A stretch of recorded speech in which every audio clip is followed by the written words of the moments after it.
একদিন আমি আমার গার্লফ্রেন্ডের সাথে কাজ করছিলাম। আমি কাজে এত ব্যস্ত হয়ে গিয়েছিলাম যে দরজা বন্ধ করতেও ভুলে গিয়েছিলাম। আমরা দুজনেই আমাদের কাজ করছিলাম, এমন সময় আমার মা চলে এলেন।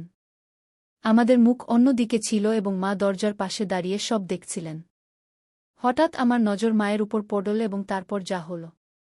হ্যালো বন্ধুরা, আমার নাম আমান এবং আজকের এই গল্পে আপনাদের স্বাগতম। এই গল্পটি আমার এবং আমার মায়ের, যা একটি সত্য ঘটনার উপর ভিত্তি করে। আমার মায়ের নাম সমীক্ষা এবং তার বয়স ৪৫ বছর। কিন্তু তিনি তার শরীরের যত্ন নিয়েছেন, তাই এখনও তিনি তরুণ দেখায়। তাহলে বন্ধুরা, দেরি না করে গল্প শুরু করি। গল্পে শেষ পর্যন্ত থাকুন এবং আপনি যদি এই চ্যানেলে নতুন হয়ে থাকেন, তবে আমার বিশেষ অনুরোধ যে আপনি অবশ্যই আমাদের চ্যানেলটি সাবস্ক্রাইব করুন, যাতে আপনার ভালোবাসা এবং সমর্থন আমার কাছে এভাবেই আসতে থাকে। বন্ধুরা, এটি ৩ বছর আগের কথা। তখন আমার বাবার একটি দুর্ঘটনার কারণে হঠাৎ মৃত্যু হয়েছিল এবং আমাদের পরিবারের উপর দুঃখের পাহাড় ভেঙে পড়েছিল। সেই সময় আমাদের মনে হচ্ছিল যেন আমাদের জীবনে এখন আর কিছুই অবশিষ্ট নেই। আমাদের জীবন যেন থেমে গিয়েছিল। আমার বাবা অনেক পরিশ্রম করে ভালো অর্থ উপার্জন করেছিলেন, যার কারণে আমাদের টাকার কোনো অভাব ছিল না। আমার বাবা তৈরি করেছিলেন একটি 3 বিএইচকে বাড়ি, যেখানে আমি এবং আমার মা এখনও থাকি। বাবার চলে যাওয়ার পর আমার মা খুবই শোকগ্রস্ত হয়েছিলেন, কিন্তু কিছুদিন পর সব স্বাভাবিক হয়ে গেল এবং আমরা দুজন মা ছেলে আবার একটু খুশি হতে শুরু করলাম। মা এখন শোক থেকে বেরিয়ে এসেছিলেন এবং আমাদের জীবন আবার ভালো হতে শুরু করেছিল। আমার জন্য সবচেয়ে ভালো ব্যাপার ছিল যে মায়ের হাসি ফিরে এসেছিল। বাবার সময় থেকেই আমার মা সবসময় খোলামেলা স্বভাবের ছিলেন। আমরা দুজন প্রায়ই আমাদের সব কথা শেয়ার করতাম এবং সবচেয়ে বিশেষ ব্যাপার ছিল যে মা বাড়িতে সবসময় ছোট পোশাক পরতেন। তাই আমি তার অনেক প্রশংসা করতাম এবং আমার প্রশংসা করা মায়েরও খুব পছন্দ ছিল। বাবার চলে যাওয়ার কিছু সময় পর যখন মা স্বাভাবিক হয়ে গেলেন, তখন আমি দেখলাম যে মা আবার সেইরকম পোশাক পরতে শুরু করেছেন। তিনি এখন সবসময় আমার সামনেই পোশাক বদলাতেন। এখন আমার মাথায়ও অদ্ভুত সব আসতে শুরু করল এবং আমারও তার প্রতি দৃষ্টিভঙ্গি বদলে গেল। আমি অনেকবার মাকে একটি ভিন্ন দৃষ্টিতে দেখতাম। মা আমাকে এমন করতে দেখেছেন, কিন্তু এই বিষয়ে মা কখনো কিছু বলেননি। আমার মা যখন ছোট পোশাক পরে পার্টিতে যেতেন, তখন লোকেরা তাকে দেখে তার উপর অনেক মন্তব্য করত। এসব দেখে আমার রাগ হতো, কিন্তু মা সবাইকে ইগনোর করে উপভোগ করতেন। মা যখনই কাপড় কিনতে বাজারে যেতেন, আমাকেও সাথে নিয়ে যেতেন। যখন কাপড় কিনতেন, তখন আমাকে জিজ্ঞাসা করতেন কোনটা নেব এবং আমি যা বলতাম, মা সেই কাপড়ই নিতেন। এসব আমাদের মধ্যে স্বাভাবিকভাবেই চলত, কিন্তু এর বেশি কিছু হয়নি। বাড়িতে তিনি এমন পোশাক পরতেন, যেটা দেখে মনে হতো এর চেয়ে না পরাই ভালো। জানি না আমার মা এমন কেন করতেন। একবার আমি সকালে উঠে দেখলাম যে মা শাড়ি পরে প্রস্তুত হয়ে আছে। আমি অনেক দিন পর মাকে এমন দেখলাম। তখন আমি জিজ্ঞাসা করলাম, মা, তুমি কোথাও যাচ্ছ নাকি? মা বললেন, হ্যাঁ বেটা, আমি তোমার মামার বাড়ি যাচ্ছি, সন্ধ্যার মধ্যে ফিরে আসবগু। আমি বললাম, ঠিক আছে মা। কিছুক্ষণ পর তিনি চলে গেলেন। কিছুক্ষণ পর আমার গার্লফ্রেন্ডের ফোন এল এবং সে আমাকে দেখা করতে ডাকল। তখন আমি তাকে বললাম, আজ আমার মা বাড়িতে নেই, তুমি এখানে চলে আসো। কিছুক্ষণের মধ্যেই সে চলে এল।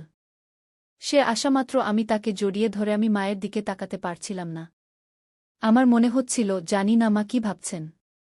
এই ভেবে আমি ঘর থেকে বের হইনি। যখন সন্ধ্যায় খাবারের সময়ও আমি গেলাম না, তখন মা আমার ঘরে এসে বললেন, অমন, খেতে কেন আসনি? আমি ঘাবড়ে গিয়ে বললাম, সরি মা, ভুল হয়ে গেছে। আর কখনো এমন হবে না।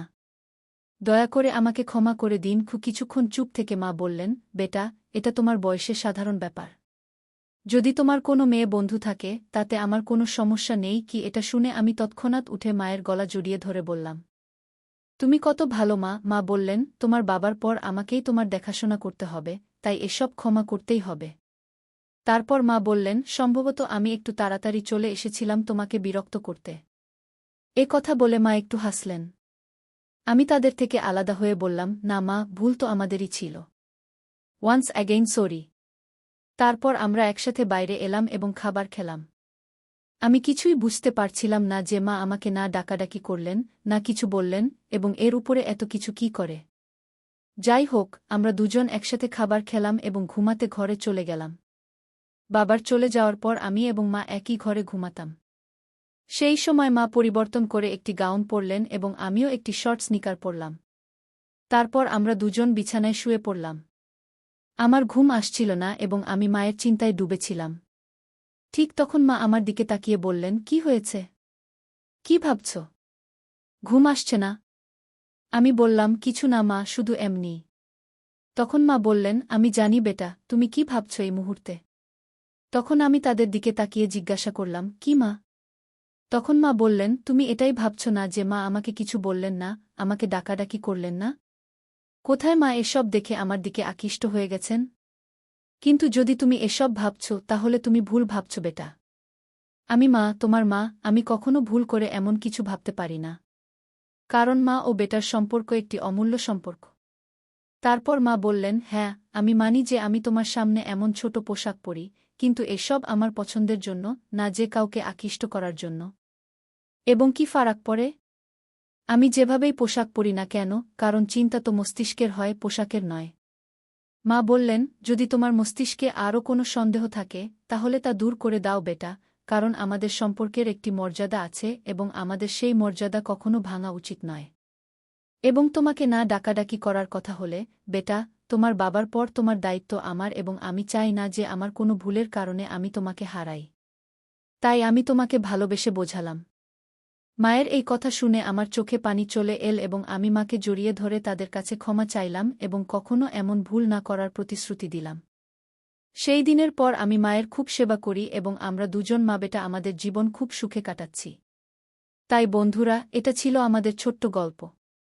আপনাদের এই গল্প কেমন লাগলো কমেন্ট করে অবশ্যই জানাবেন। যদি গল্প পছন্দ হয় তাহলে লাইক করুন এবং আপনার বন্ধুদের সাথে শেয়ার করুন। আরও এমন রোমাঞ্চকর গল্পের জন্য আমাদের চ্যানেল সাবস্ক্রাইব করুন এবং বেল আইকন প্রেস করতে ভুলবেন না।